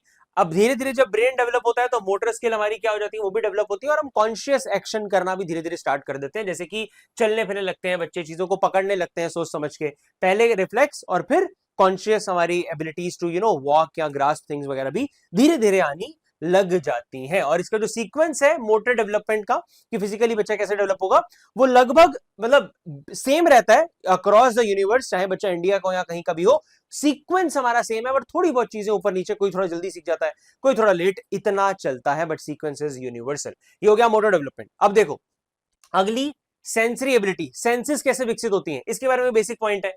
जब बच्चा 3 महीने का होता है ना, उसको कोई कलर नहीं दिखता है, पर जैसे ही वो बच्चा 1 साल का हो जाता है उसका विजन नॉर्मल लोगों की तरह होने लग जाता है। तो इसमें आप बेसिक पॉइंट मतलब ये सार समझो, आपने ये लिखना है कि सेंसेशन हमारी जब हम पैदा होते हैं, जब बच्चा पैदा होता है तो बहुत खराब होती है, दिखाई भी नहीं देता सही से, राइट। बहुत क्लियरली कोई चीज आप मतलब ऐसा नहीं है कि आपकी सारी सेंसेस बचपन से ही बिल्कुल ठीक है, आपकी सेंसेस धीरे धीरे विकसित होती हैं। तो एग्जांपल के तौर पे आप लिखेंगे जैसे 3 महीने तक कोई कलर नहीं दिखता, पर 1 साल के जब होते हैं, by the end of infancy मतलब लगभग आते आते हमारा विजन बिल्कुल नॉर्मल हो जाता है, धीरे धीरे हम सुनना स्टार्ट कर देते हैं, स्मेल स्टार्ट कर देते हैं, टेस्ट भी हमारे अंदर धीरे धीरे सब चीजें डेवलप होनी चालू हो जाती हैं। तो ये थे बेसिक पॉइंट। अब आते हैं हमारे मेन टॉपिक पे। मेन टॉपिक ना 2 ही हैं, अब जो मैं बात बोल रहा हूं बहुत ध्यान से सुनना। मेन टॉपिक जिसपे ज्यादातर क्वेश्चन बनते हैं क्लास 11th में वो क्या है, हर स्टेज के, एक के नहीं सब में बता रहा हूं आपको, चाहे वो इन्फेंसी हो, चाहे वो चाइल्डहुड हो, या स्पेशली एडोलेसेंस तक, ये 3 स्टेज पे मेन आपके क्वेश्चन आएंगे, चाइल्डहुड, इन्फेंसी, एडोलेसेंस। और इनमें भी कहां पे आएंगे, कॉग्निटिव डेवलपमेंट में से। और मेन बोल रहा हूं, आ तो कहीं से भी सकता है यार, आपकी टीचर कोई भी दे सकती है, बट मेन टॉपिक है cognitive development of all stages and socio emotional of all stages. और एक चाइल्डहुड में आएगा, नया नया टॉपिक आएगा जो बाकियों में नहीं है, मॉरल डेवलपमेंट। मॉरली कैसे हम डेवलप होते हैं, मॉरल कैसे हमारे बिल्ड होते हैं। तो ये 3 मेन चीजें समझ लो। हर स्टेज की तुम्हें कॉग्निटिव समझनी है डिटेल में, सोशियो इमोशनल समझनी है और मॉरल समझनी है। और इसको रीड कहां से करना है, डिटेल नोट्स एनसीईआरटी को सब्स्टिट्यूट करते हैं, बस वहां से पढ़ लिया तो बहुत है, मोर देन इनफ है, राइट। सो कॉग्निटिव डेवलपमेंट। अब ये जो कॉग्निटिव डेवलपमेंट की थ्योरी है, ये जीन पियाजे की दी थ्योरी है। और जीन पियाजे ने क्या किया था, जीन पियाजे ने ये 4 स्टेजेस हमें दी। जीन पियाजे की एक ही थ्योरी है, एक सिंपल थ्योरी उसने बनाई कि भाई बच्चा ऐसे ऐसे कॉग्निटिवली डेवलप होता है। पहले इस स्टेज में आता है, फिर इसमें, फिर इसमें, फिर इसमें। तो sensory motor, your pre operational, concrete operational and formal thought operational. तो जीन पियाजे की इस थ्योरी को एनसीईआरटी ने क्या किया, क्योंकि हम हर स्टेज को अलग अलग पढ़ रहे हैं, टुकड़ों में पढ़ रहे हैं, तो जीन पियाजे की थ्योरी को हमने बांट दिया, टुकड़ों में बांट दिया। जीन पियाजे की थ्योरी का मतलब कॉग्निटिव डेवलपमेंट कैसे समझेंगे, सेंसरी मोटर स्टेज किसमें आती है, इन्फेंसी में आती है। दूसरी दोनों स्टेजेस जो भी आपने देखी, प्री ऑपरेशनल और कंक्रीट ऑपरेशनल, ये किसमें आती हैं, ये आती है हमारे चाइल्डहुड में आती हैं। चाइल्डहुड के डेवलपमेंट में हम ये दोनों स्टेजेस को पढ़ेंगे।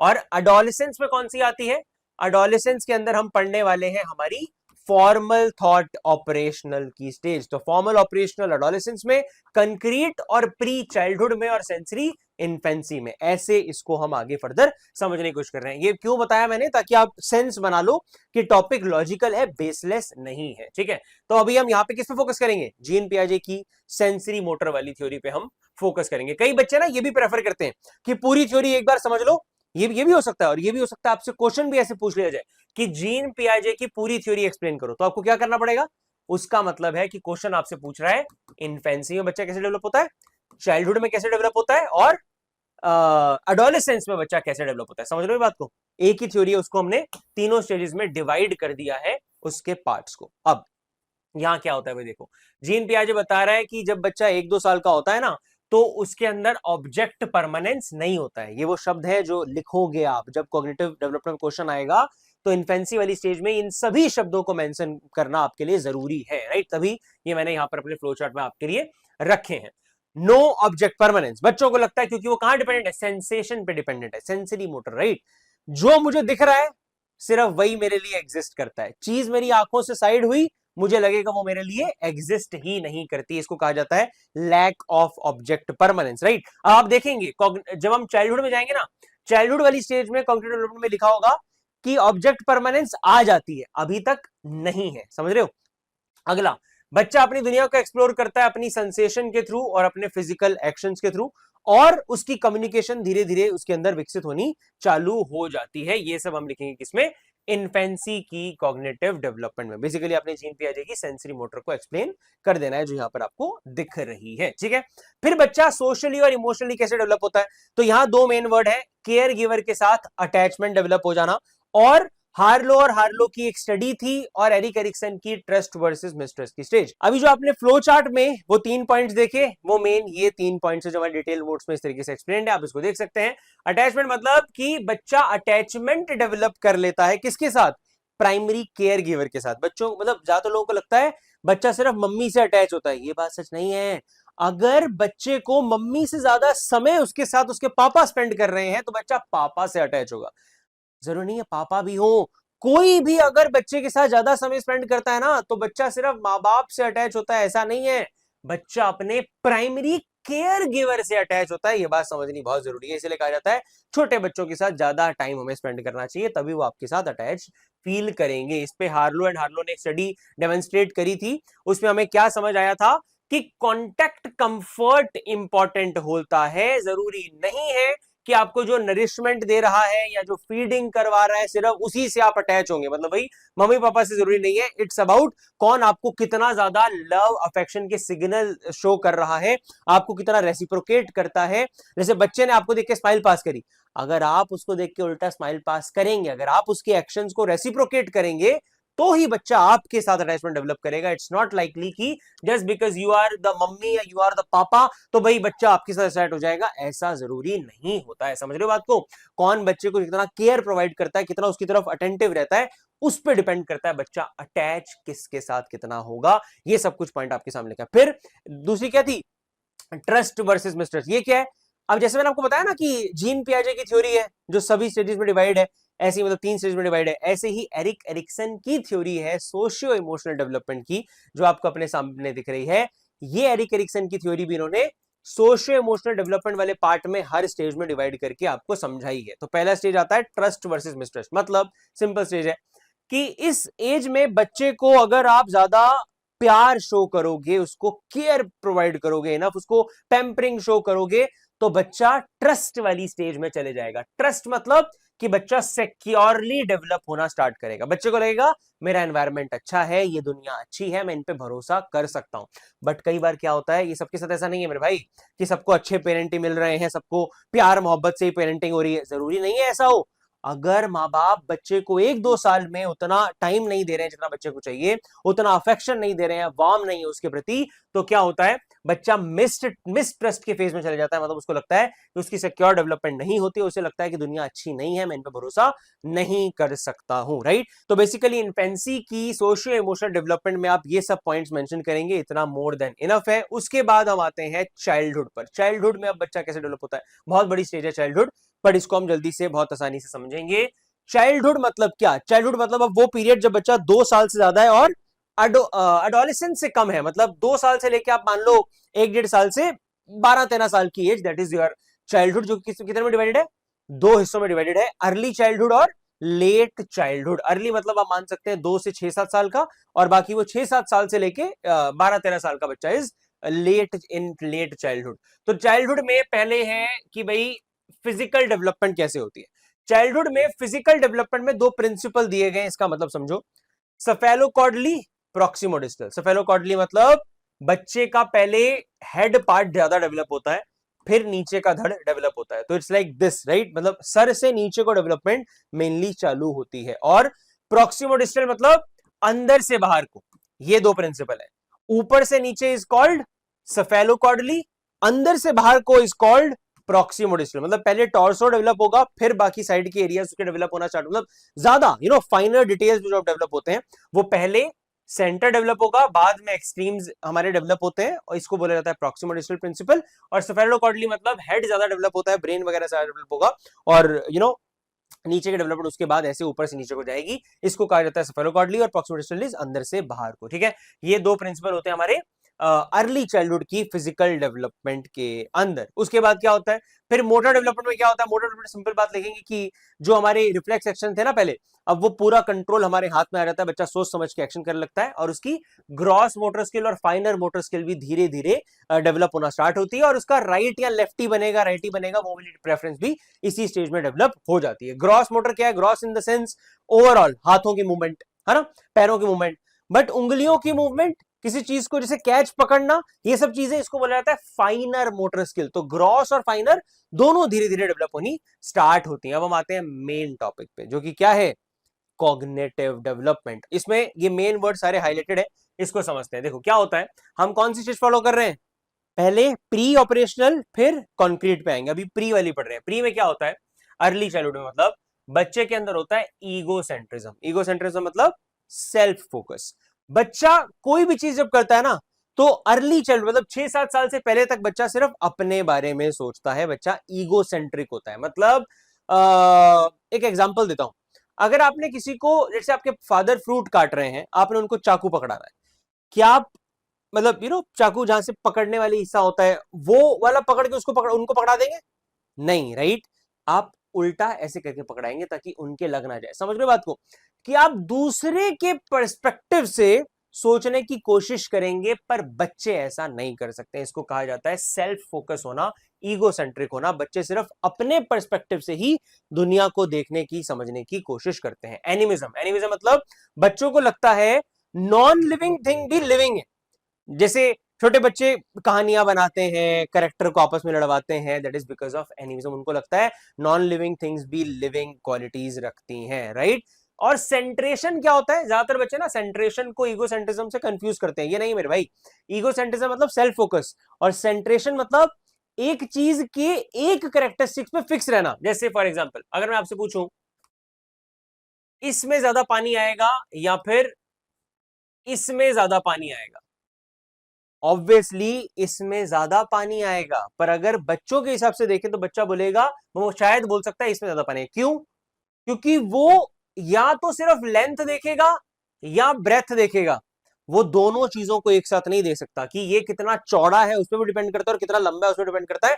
बच्चा सिर्फ किसी एक चीज पे फोकस करता है, या उसकी चौड़ाई पे फोकस करेगा या लंबाई पे फोकस करेगा, किसी एक चीज पे। समझ रहे हो? इसको कहा जाता है centration, that is focusing on a single characteristics और feature of any for understanding any event या फिर एनी ऑब्जेक्ट। तो किसी भी ऑब्जेक्ट या इवेंट के एक ही फीचर को वो समझ पाते हैं, एक से ज्यादा चीजों को एक साथ वो अभी अंडरस्टैंड या परसीव करने के लिए एबल नहीं है। इसको कहा जाता है centration, that they are centred on only one feature of any object या इवेंट। ठीक है भाई, ये तीन मेन आपने कीवर्ड लिखने होते हैं प्री ऑपरेशनल स्टेज को डिफाइन करने के लिए। फिर हम आते हैं कंक्रीट में। अच्छा, एक और चीज, प्री के अंदर एक और बात आप लिखोगे। पहले क्या लिखा था? इन्फेंसी में ऑब्जेक्ट परमानेंस नहीं होता है, तो इसमें आप ये भी लिख सकते हो कि यहां पर धीरे धीरे ऑब्जेक्ट परमानेंस आना स्टार्ट हो जाता है, राइट। हाँ, फिर कंक्रीट आती है। कंक्रीट में क्या होता है? कंक्रीट के अंदर हमारे लॉजिकल थॉट रिप्लेस कर लेते हैं हमारे इंट्यूटिव थॉट्स को। इंट्यूटिव मतलब पहले बच्चा कुछ भी सोचता है, कुछ भी उसको लड़वा रहा है कि आपस में लड़ रहे हैं, ये दो पावर रेंजर आपस में उसको ये बोल रहे हैं वगैरह, कुछ भी, मतलब जो उनकी इमेजिनरी थिंकिंग होती है ना, उसको रिप्लेस कर लेते हैं हमारे लॉजिकल थॉट्स के। नहीं नहीं, ऐसा नहीं हो सकता, उनको चीजें रैशनल थिंकिंग आ जाती है, समझ आने लगती हैं। तो यहां पर हम कहां हैं? कंक्रीट ऑपरेशनल थॉट की अब हम स्टेज में आ चुके हैं। यहां पर क्या होता है? वो डिफरेंट एस्पेक्ट्स पे भी फोकस करने लगता है। समझ रहे हो? प्री में क्या था? सेंट्रेशन थी। अब कंक्रीट में आते आते सेंट्रेशन हट जाती है, राइट। आप थिंकिंग बिकम फ्लेक्सिबल, आपकी थिंकिंग बहुत ज्यादा रिजिड नहीं रहती कि मम्मी ने बोला ऐसे ही होता है तो ऐसे ही होता है। अब आप थोड़ी फ्लेक्सिबल तरीके से थिंकिंग करनी स्टार्ट कर देते हैं। Growing cognitive abilities facilitate acquisition of language. यहां पर आपकी लैंग्वेज भी बहुत स्ट्रांगली एक्वायर होने लग जाती है, और ये एज बहुत अच्छी होती है अलग अलग किस्म की लैंग्वेजेस सीखने के लिए। इसलिए कहा जाता है लेट चाइल्डहुड से अगर आप बच्चे को कोई और दूसरी लैंग्वेज इंट्रोड्यूस करवा देंगे तो उनके लिए अच्छा रहेगा समझना, क्योंकि यहां पर अब उनके अंदर लैंग्वेज एक्वायर करने की एबिलिटी भी और विकसित होने लग जाती है। तो ये था हमारा चाइल्डहुड की कॉग्निटिव डेवलपमेंट, जिसमें दो पार्ट आते हैं। ये जैसा आपको स्क्रीन पर दिखाई दे रहे हैं, कौन सा? प्री और concrete operational stage. I hope आपको यहां तक चीजें समझ आई होंगी। Now the next topic in childhood will be the social emotional development. Socially emotionally बच्चा कैसे डेवलप होता है, तो इसमें ये कुछ पॉइंट्स आप इसको देख सकते हैं। बच्चों के अंदर सेंस ऑफ इंडिपेंडेंस आ जाती है कि अब मैं अपने आप करूंगा। ये मेन टॉपिक है, ये मैं आपको समझाऊंगा, इस पे हम मेनली बात करेंगे, बट बाकी सारे बेसिक पहले देखते हैं। Self understanding is limited to defining one self through the physical characteristics only. तो अब चाइल्डहुड में पता क्या होता है, जब बच्चे बोल रहे हैं हम उनको भी, तो एक लेट्स से 10 साल का बच्चा है, या इवन 9-10 साल 11 साल का बच्चा है, वो अपनी मेंटल क्वालिटी पे इतना ध्यान नहीं देता जितनी वो फिजिकल क्वालिटी पे ध्यान देता है। और उसका एक रीजन पता है क्या है?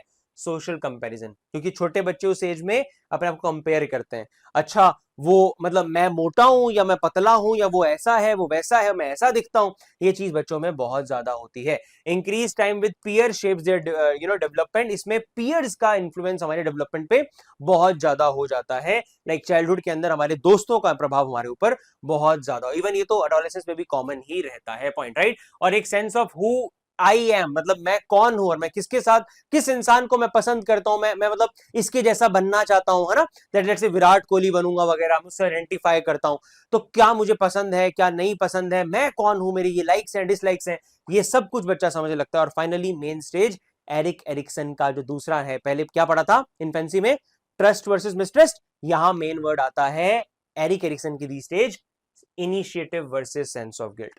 यहां ना एक चीज एरिक एरिक्सन कहता है, ये मम्मी पापा की ड्यूटी है कि आप बच्चे को करने दो कुछ चीजों को करना चाहता है। जैसे अगर आप उसको स्पून फीड करते रहोगे हर चीज के लिए, तो बच्चा सेंस ऑफ गिल्ट में आ जाएगा, उसे लगेगा मैं तो खुद से कुछ कर ही नहीं सकता हूं, मेरे लिए तो मेरे मम्मी पापा ही सब कुछ करते हैं, मुझे कुछ करने नहीं देते हैं। बच्चे को करने देना चाहिए खुद से कुछ कुछ काम, ताकि उसके अंदर इनिशिएटिव की सेंस आ पाए कि भाई मैं खुद से भी अपनी चीजें कर सकता हूं, मैं किसी पे डिपेंडेंट नहीं हूं। वरना उसके अंदर गिल्ट की सेंस आ जाएगी। मैं नहीं बोल रहा हूं, एरिक एरिक्सन की थ्योरी है। वरना उसके अंदर गिल्ट की सेंस आ जाएगी कि यार मैं तो कुछ नहीं कर सकता हूं, मतलब मैं बुरा हूं क्या, मेरे मम्मी पापा मेरे लिए करते हैं, बाकी बच्चे तो अपना काम अपने आप करते हैं। तो बच्चों को इनिशिएटिव लेने देना चाहिए, ये एरिक एरिक्सन यहाँ पे हमें कह रहा है, initiative versus sense of guilt वाली स्टेज में, ठीक है। इस तरीके से बच्चे सोशली और इमोशनली डेवलप होते हैं। अब बात करते हैं मॉरल डेवलपमेंट की। नाउ चाइल्डहुड में लास्ट टॉपिक आता है मॉरल डेवलपमेंट की थ्योरी, जो हमें लॉरेंस कोलबर्ग ने बताई है। वैसे इसकी थ्योरी बहुत डिटेल्ड है, जैसे आपको स्क्रीन पे पिक्चर दिख रही है। टोटल 6 स्टेजेस इसमें होती हैं। इसने इन 6 स्टेजेस को 3 लेवल्स में डिवाइड किया है। बट आपके लिए अच्छी खबर यह है कि आपको 11th क्लास में इतना डिटेल में भी जाने की जरूरत नहीं है। 11th क्लास में आपको ये पूरी डिटेल में तो नहीं बताई गई है, कुछ कुछ बातें इसकी आपको बताई गई हैं, तो वो मैं आपको बताता हूं। आपको कोलबर्ग की क्या बात याद रखनी है? कोलबर्ग ने कहा है बच्चे 9 साल से जब छोटे होते हैं तो सही गलत का फर्क, मॉरल क्या होता है? सही गलत का फर्क करना, राइट? तो बच्चे सही गलत का फर्क, मॉरलिटी मतलब कैसे सीखते हैं?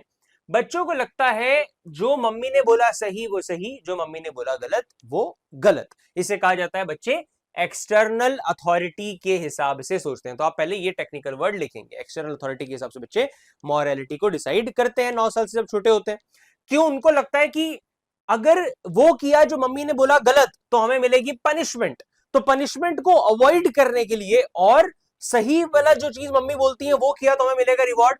रिवॉर्ड को लेने के लिए और पनिशमेंट से बचने के लिए बच्चे बेसिकली मोरालिटी सीख जाते हैं। स्टार्टिंग में उनके मन में ऐसे मोरालिटी बनती है, समझ आया?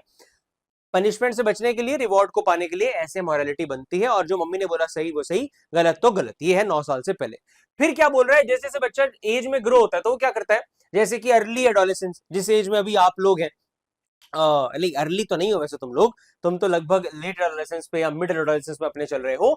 तो इसमें क्या है, अभी जिसमें तुम या तुमसे थोड़ी एज जब पहले तुम लोगे, लेट से 2-3 साल आज से पहले, तब तुम क्या सोचते थे? अकॉर्डिंग टू कोलबर्ग, तुम्हें लगता है कि जो रूल्स हैं जो समाज में बने हैं, पेरेंट्स ने बनाए हैं, या लॉ और ऑर्डर है हमारी सोसाइटी का, उसके हिसाब से हमें चलना चाहिए। पर क्यों चलना चाहिए पता है?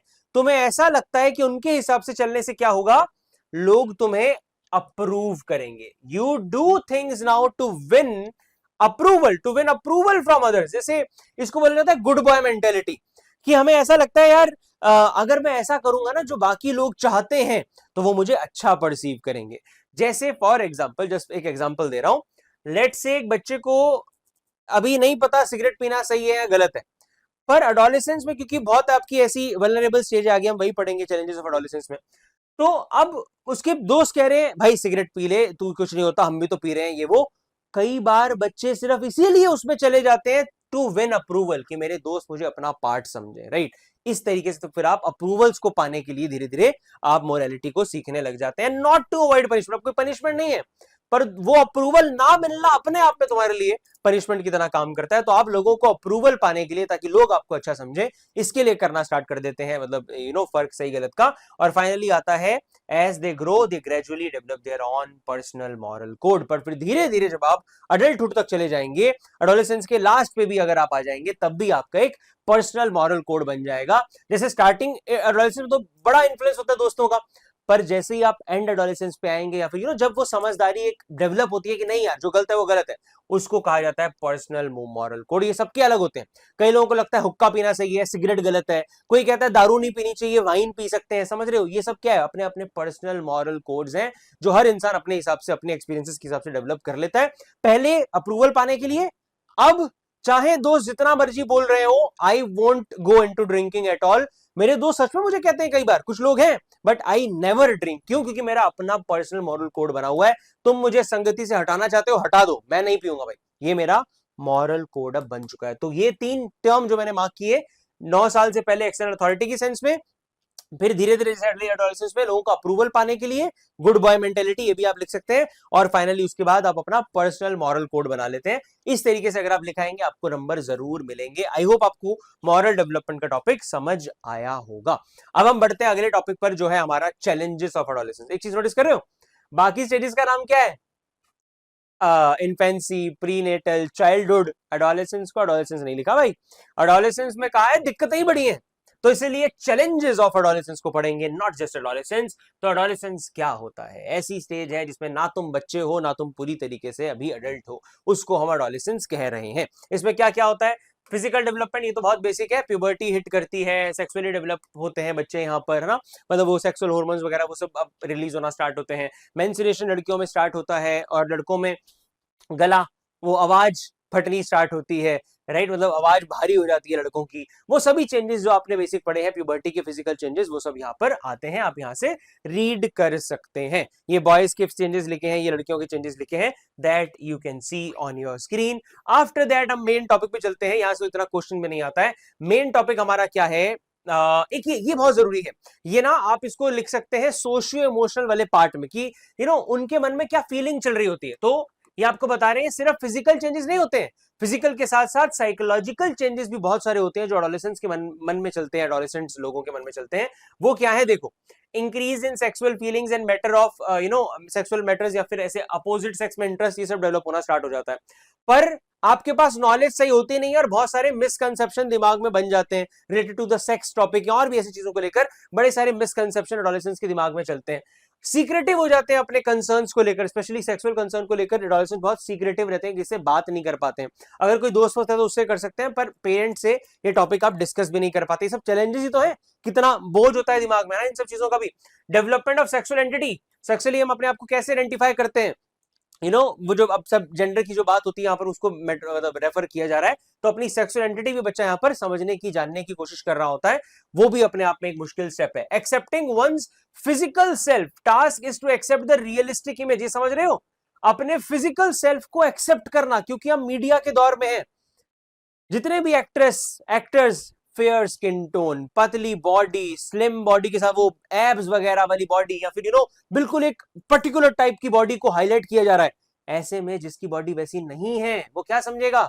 और एडोलेसेंस में तो इतना इन्फ्लुएंस होता है पीयर ग्रुप का, इन सब मीडिया चीजों का, तो आपको लगता है मैं अच्छा ही नहीं दिखता हूं, मेरी फिजिकल इमेज कैसी है, उसको एक्सेप्ट करना अपने आप में बहुत बड़ा चैलेंज है एक एडोलेसेंस के लिए। And finally individual images of looks and what they are like, ये सब डेवलप हो जाता है। मैं कैसा दिखता हूं, मैं अच्छा दिखता हूं सोसाइटी के स्टैंडर्ड्स के हिसाब से, एम आई गुड लुकिंग और नॉट, इन सब चैलेंजेस से एक इंसान जूझ रहा होता है, एडोलेसेंट जूझ रहा होता है। तो इट्स जस्ट नॉट अबाउट कि एडोलेसेंस में सिर्फ हार्मोनल चेंजेस होते हैं, प्यूबर्टी होती है, यहाँ आपको बता रहे हैं उसके साथ साथ ये सब भी आपके अंदर चल रहा है, सोशली इमोशनली ये सब आपके मन में चल रहा होता है, ये सब भी आपके चैलेंजेस है, राइट। फिर फाइनली वही जो मैंने आपको बताया, जीन पियाजे की फॉर्मल ऑपरेशनल थॉट की स्टेज यहाँ पे आती है। ये आप देख सकते हैं बहुत ही बेसिक है, कि अब आप एब्स्ट्रैक्ट थिंकिंग कर सकते हैं, इमेजिनेशन वाली इमेजिनेटिव थिंकिंग बहुत अच्छे से कर सकते हैं। आइडियलिस्टिक थिंकिंग, ये होना चाहिए ये नहीं होना चाहिए, क्योंकि अब पर्सनल मॉरल कोड लगभग आपने बना ली है अपने। लॉजिकल थिंकिंग आपकी स्टार्ट हो जाती है, राइट, आप अपनी और दूसरों के एक्शन को अब जज करने लगते हैं, इसने सही किया है गलत किया है, इन चीजों पे आ जाते हैं।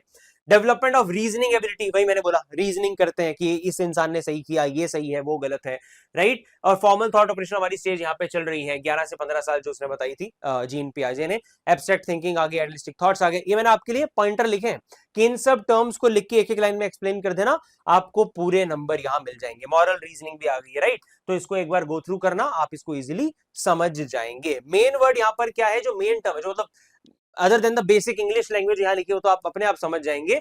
मेन समझने वाली चीजें मैं आपको बताता हूं, ये दो चीजें कॉग्निटिव डेवलपमेंट में, ये दो वर्ड याद से एक्सप्लेन कर देना।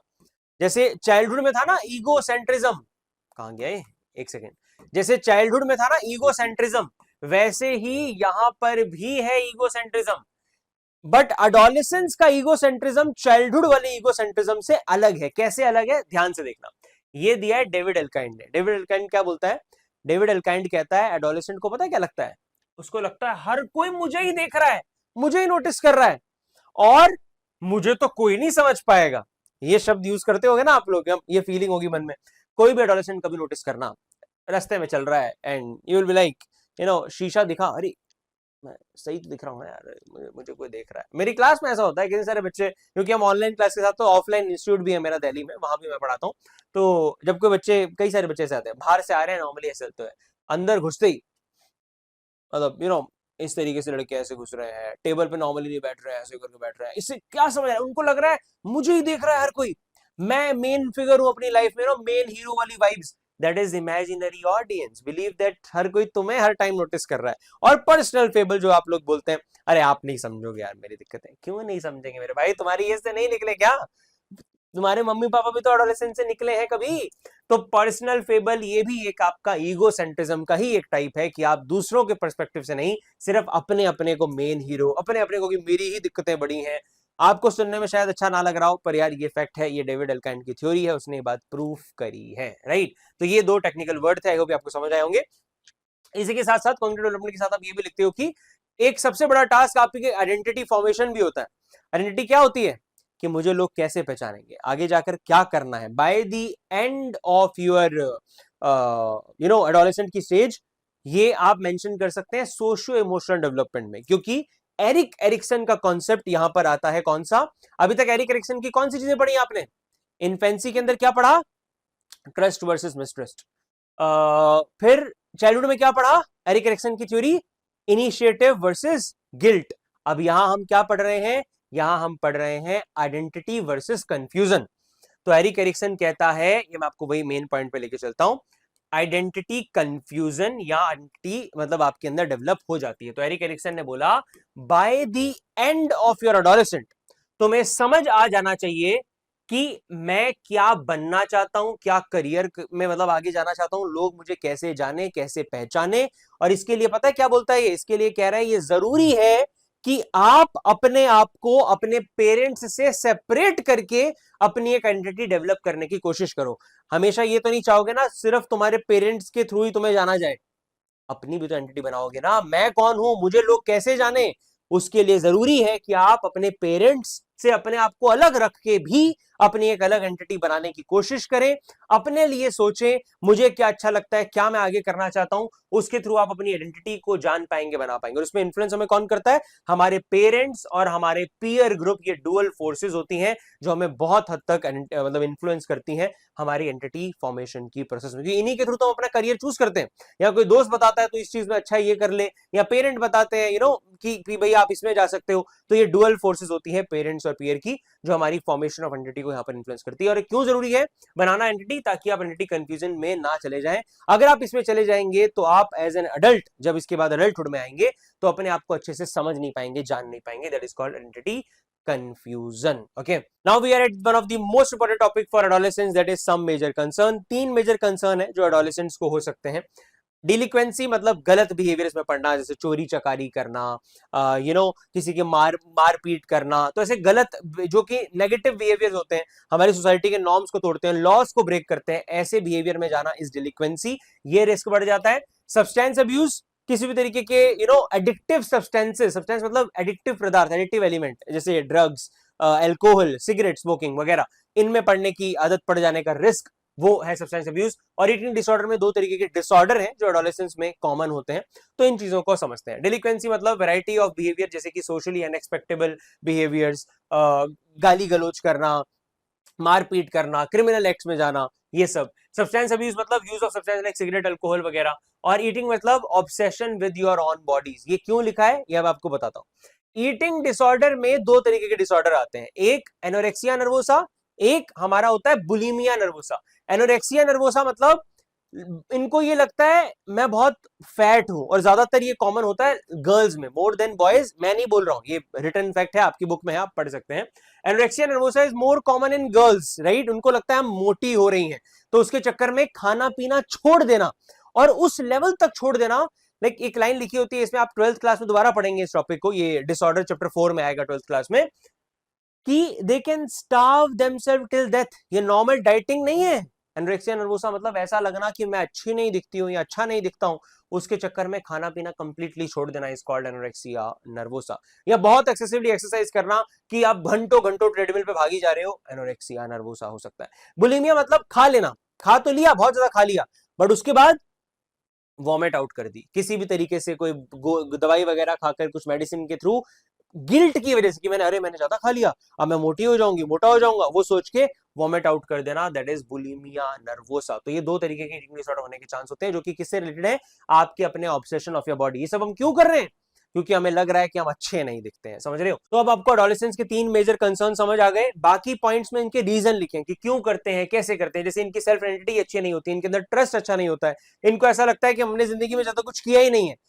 समझ रहे हो, बहुत डीप टॉपिक है। कोई इंसान गलत एक्शन में क्यों जाएगा? अगर वो खुश है अपने समाज से, अगर उसको लग रहा है कि मैंने सब अचीव किया अपनी जिंदगी में, जो करना चाहता हूं किया, तो वो ऐसी हरकतों में नहीं जाएगा ना यार। वो रीजन है जिसकी वजह से जाता है। कई बार फैमिली स्ट्रक्चर ऐसा होता है, परिवार से वो सपोर्ट ही नहीं मिलता है, राइट। कि उनके पास और कोई ऑप्शन नहीं बचता और वो ऐसी चीजों में इंडल्ज हो जाते हैं। हम किसी भी तरीके से उसको सही नहीं बोल रहे हैं इन सब एक्शंस को, बट रीजन तो हर बिहेवियर के पीछे का होता है ना। साइकोलॉजी तो अपने लेवल पर चीजों को पढ़ेगी। तो एक बार आप इन पॉइंट्स को पढ़ना, आपको सारी चीजें समझ आएंगी। मेन चीज मैंने आपको समझाई, डिटेल नोट्स आपके सामने है, read it, you will understand each and everything. सारे टेक्निकल वर्ड मैं आपको ऑलरेडी समझा चुका हूं। नाउ आगे बढ़ने से पहले कॉन्ग्रेचुलेशंस, अगर आपने वीडियो को यहां तक देख लिया है तो अपनी पीठ थपथपा लो, आपने चैप्टर के मेजर टॉपिक्स को ऑलरेडी कवर कर लिया है। ऑल्सो वन मोर थिंग, ये जो आपको नीचे लाइन दिख रही है, ये जो मैंने वीडियो के बिल्कुल नीचे मतलब ये पट्टी एक डाली है, उसमें आप लोगों के लिए हमने मेंशन करके रखा है कि registrations are now open for our live crash course batch, जो मैं 11th क्लास के लिए स्टार्ट कर रहा हूं। हर साल हम अक्टूबर में क्रैश कोर्स लॉन्च करते हैं 11th क्लास स्टूडेंट्स के लिए, और इस साल का क्रैश कोर्स हम ऑलरेडी लॉन्च कर चुके हैं। प्री रजिस्ट्रेशन काफी टाइम से चल रही है, तो अब लगभग मेरे ख्याल से 4 से 5 सीट्स अभी बची हैं जब मैं इस वीडियो को बना रहा हूं। तो अगर आप इस वीडियो को लेट देख रहे हैं, नेक्स्ट ईयर में देख रहे हैं, तो हो सकता है उस समय भी दोबारा ये बैच हो। आप हमें इस नंबर पर कॉल कर सकते हैं या मैसेज कर सकते हैं, व्हाट्सएप पर मैसेज करना बेटर है, and you can enrol for this upcoming live crash course batch. Her Monday, Wednesday and Saturday 7 से 8 7 to 8 PM हम लोग कनेक्ट करेंगे गूगल मीट पर, और मैं आपको लाइव में पूरा सिलेबस 11th क्लास का पढ़ाने वाला हूं। 6 अक्टूबर को ये स्टार्ट हो रहा है, तो बेसिकली अक्टूबर से लेके दिसंबर, अक्टूबर, नवंबर, दिसंबर हम डिटेल में पूरा सिलेबस एक बार अपना कवर करेंगे। आफ्टर दैट जनवरी में तुम्हारी होगी टेस्ट सीरीज, एंड फिर दोबारा से एक बार जनवरी एंड में मैं तुम्हें लाइव दोबारा पढ़ाऊंगा। क्विक वाली रिवीजन करेंगे आपके फाइनल फैब में जो एग्जाम होते हैं उससे पहले। ये सब कुछ in just the like very minimum price, in just 5000 rupees. अभी आपने 2.5 के पे करने हैं to enrol your seat in our batch, अगर बची होगी। 4 से 5 सीट्स ही अब बची है, क्योंकि मैं इस बैच को छोटा रखता हूं यार। आप एक बार कांटेक्ट करके देख लेना, अगर सीट बची हुई तो आप बिल्कुल इसे ज्वाइन कर पाएंगे। बहुत नॉमिनल फी है, 2.5 आप अभी पे करेंगे और बाकी का 2.5 जब हमारा बैच स्टार्ट हो जाएगा आप तब पे कर सकते हैं। टोटल फीस सिर्फ 5000 है, और हर क्लास होने के बाद उस क्लास की रिकॉर्डिंग भी आपको यहाँ पर प्रोवाइड की जाएगी। सारे नोट्स वगैरह सब कुछ, टेस्ट सीरीज, उसकी चेकिंग, सब इसके अंदर ही इंक्लूडेड है, राइट। तो आप ज्वाइन कर सकते हैं, मैसेज हमें इस नंबर पर कर लीजिए, यहाँ के आपको नंबर दिख रहा होगा, and I will see you in the live classes. Now further इस चैप्टर में अब क्या बचा है, बहुत बेसिक से टॉपिक हमारे बचे हैं, अडल्टहुड और ओल्ड एज। और इसके लिए मैं आपको बताऊं, कुछ भी टेक्निकल यहां नहीं है। जैसे आप रीड कीजिए, अडल्ट किसे कहा जाता है? एक रिस्पॉन्सिबल इंसान को, मैच्योर को, सेल्फ सपोर्टिंग पर्सन को, जो कि हमारी सोसाइटी में इंटीग्रेटेड है, लोगों के साथ कनेक्टेड है। अब आपके रिश्ते भी बन चुके हैं, और सिर्फ फैमिली नहीं, अब दोस्त भी हैं, कलीग्स भी हैं, बिजनेस करते हो तो आपके क्लाइंट्स के साथ आपके रिश्ते हैं, समझ रहे हो? ऐसे इंसान को अडल्ट कहा जाता है, रिस्पॉन्सिबल इंसान। फिर इसमें अगली मेन चीज क्या है, 2 मेन टास्क होते हैं अडल्ट लाइफ के। पहला तो अपनी रिस्पॉन्सिबिलिटीज को पूरा करना, अडल्ट लाइफ की रिस्पॉन्सिबिलिटीज को पूरा करना पहला टास्क है। और दूसरा क्या है, दूसरा है एक स्टेबल लाइफ स्ट्रक्चर डेवलप करना। जो माँ बाप बोलते हैं स्टेबल हो जाओगे जिंदगी में, ये कर लो तो फिर जिंदगी सेट है, वो जिंदगी सेट करने की अब हम कोशिशें अडल्टहुड में स्टार्ट करते हैं। करियर और वर्क हमारी प्रायोरिटी होता है, राइट। मैरिज के बाद फिर पेरेंटहुड, एक नया पेरेंट जब कोई बनता है, पेरेंट भी पैदा होते हैं, समझ रहे हो? सिर्फ बच्चा पैदा नहीं होता, जब एक बच्चा पैदा होता है तब पेरेंट भी साथ ही में पैदा हो रहा है। वो नया पेरेंट, उसके चैलेंजेस, अभी तक अकेले रहते थे एक कपल, अब बच्चा है, उसको कैसे संभालना है, वो सारे चैलेंजेस के बारे में यहाँ लिखा है। तो बेसिक है, मतलब बहुत बेसिक सी यहाँ पर चीजें हैं कि अगर स्पाउस की डेथ हो जाए या डिवोर्स की सिचुएशन हो, तब उनके लिए बड़ा मुश्किल हो जाता है चिल्ड्रन को संभालना। ये सारी चीजें मतलब यहाँ पर बेसिक चीजें, जैसे despite stressors is also provide unique opportunity to growth and satisfaction and perceived as way for setting concerns and guiding the next generation। अगली जनरेशन को हम गाइड कर सकते हैं। बहुत दिक्कतें होती हैं, बट बड़ा मैजिकल टाइम पीरियड होता है वो पेरेंटहुड वाला। तो ये सारी बेसिक चीजें यहाँ पर आपके लिए मेंशन्ड है। फिर ओल्ड एज भी ऐसा ही है। ओल्ड एज में क्या होता है, एक चीज ये लिखी है, एक तो ये बताना मुश्किल है कि ओल्ड किसे कहा जाता है। आप ये लिखोगे कि आजकल ओल्ड की कोई डेफिनेशन नहीं है, it's not just your age that decides कि आप ओल्ड में आ गए हैं। ओल्ड मतलब जब आपकी कॉग्निशन डाउन जाने लगे, जब आपकी मेमोरी पावर डाउन जाने लगे, डिमेंशिया यहाँ पर हमारा कॉमन हो जाता है। तो ये सब चीजें बेसिक यहाँ पर है। मैंने डिटेल नोट्स में सारी मेन चीजें आपके लिए निकाल के रख दी हैं आपको, ताकि एनसीईआरटी ना पढ़नी पड़े। आपने सिर्फ इन नोट्स को पढ़ना है और आपको सब कुछ समझ आ जाएगा, और इन फ्लो चार्ट्स के थ्रू आप अपनी रिवीजन बिल्कुल कर सकते हैं। So now that is all from my side for this video. अब आपने इतना सा काम करना है कि अगर आपको वीडियो अच्छी लगी है तो प्लीज लाइक इट यार, बहुत मेहनत लगती है इन वीडियोस को बनाने में। और अगर आपको वीडियो सच में अच्छी लगी है तो please share it with all of your classmates also. It will motivate me कि मैं आपके लिए और वीडियोस बना पाऊं और मे बी आपके फाइनल एग्जाम से पहले अभी हम यूट्यूब पर लाइव आकर भी मैं आपको गाइड करूं. I will try my best यार कि मैं आपकी साइकोलॉजी जर्नी को जितना आसान बना सकूं उतना बनाने की कोशिश करूं. और psychology is here for everyone, as you can see on your screen. Free video से लेके लाइव क्लासेस, 12th में तो हमारा अप्रैल से ही बैच स्टार्ट हो जाता है. जो भी आपको ठीक लगे. अभी अगर आप अफोर्ड कर सकते हैं 5000, तो अक्टूबर में मेरा क्रैश कोर्स मैं ला रहा हूं आपके लिए. ज्वाइन कर लो, मैं आपकी सारी तैयारी खुद साथ बैठ के करवा दूंगा. नहीं अफोर्ड कर सकते कोई बात नहीं, वीडियोस तो मैं आपको दे ही रहा हूं यार. वन शॉट एक्सप्लेनेशंस है. चैप्टर 3 आपने अभी कर लिया, 4 ऑलरेडी डला हुआ है, आप देख सकते हैं. 2 के 2 पार्ट्स हैं, 1 भी ऑलरेडी है, बाकी चैप्टर भी आएंगे. So you can watch our one shots, you can just buy these detail notes 8 chapter के in just price of a pizza. Website से आप ले सकते हैं, आपको ऊपर वाली पट्टी पे यहाँ पर दिख रहा है. saxshot.com ओपन कीजिए, आपको नोट्स ऐसे दिख जाएंगे. परचेज करने के बाद में व्हाट्सएप पे इस नंबर पर आप मैसेज करेंगे तो आपको पीडीएफ फॉर्म में भी नोट्स मिल जाएंगे. सो आई थिंक इतना मैं आपके लिए कर सकता हूँ. बाकी आप भी अपनी तरफ से मेहनत कीजिए. साइकोलॉजी बहुत अच्छा सब्जेक्ट है. And I will see you now in the classes अगर आप ज्वाइन कर रहे हैं, और else wait for the next video. I will see you then. Bye bye, tata, thank you so much for watching.